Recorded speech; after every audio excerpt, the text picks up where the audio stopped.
In this lesson, we will continue discussing long documents. If you'd like to follow along, go under the File menu to Open, and in the Sample Files folder, scroll down to 1003, Making Captions Work Automatically, and just click Open. Wouldn't it be great if you could generate the captions for all of your photos in a layout automatically? Well, you can in InDesign. Before we begin, why don't I click and drag across the width of my page with my zoom tool. And now I'm going to go to my selection tool. Before we do anything, first, let's go to Object, Captions, Caption Setup. This is setting up the captions for our entire document. But why is it under the Object menu? It's under the Object menu because it's going to create a text frame with the caption in it. A text frame is an object, so it's under the Object menu. Why don't we get into this particular window for caption setup? It says text before, and then it says metadata and text after. What is this metadata about? Well, metadata is actually various kinds of information that are saved with the photo. It's actually part of the photo file. And to get to that information, why don't we switch to Bridge? One of the photos in my layout is this one. And you can see that there is some metadata that the photographer entered. He entered a description of this photo. It says John and his daughter Mary.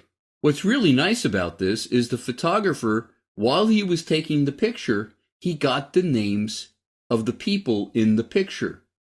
And for anybody who's had to identify people in pictures in newsletters after the fact, you know how difficult that can be. Well, this solves the problem because the information is right here. The photographer entered it into the description. Let me go back to InDesign. Let me just find description in this long list of metadata. And there it is. If the photographer entered a description, I could, in the text before that description, say pictured left to right, and then for that particular picture, it would pick up John and his daughter Mary.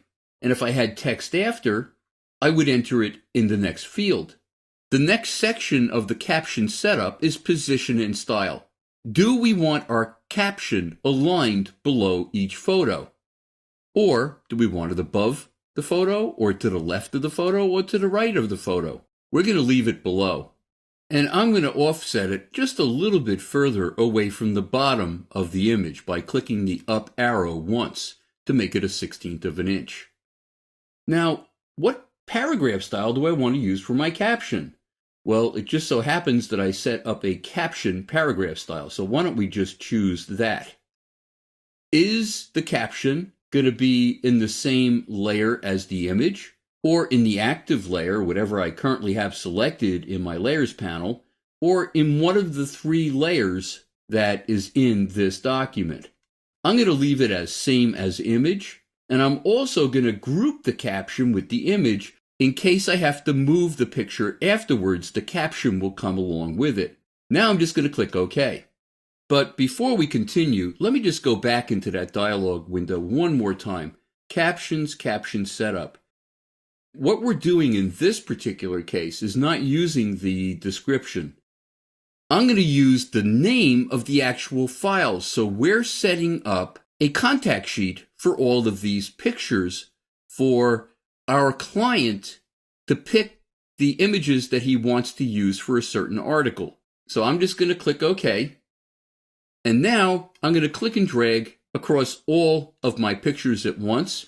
Let me fit the page in the window by going to View, Fit Page in Window. I'm now going to go under the Object menu again to Captions, and there's something called Generate Live Caption. There's also something called Generate Static Caption. A live caption will actually change if the information, the metadata about the file changes after it had been placed in InDesign. It updates.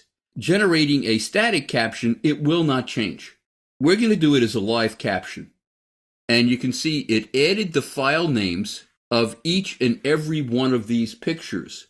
I would export this as an Acrobat and send it to my client so he can pick out which photos he wants to use for the article.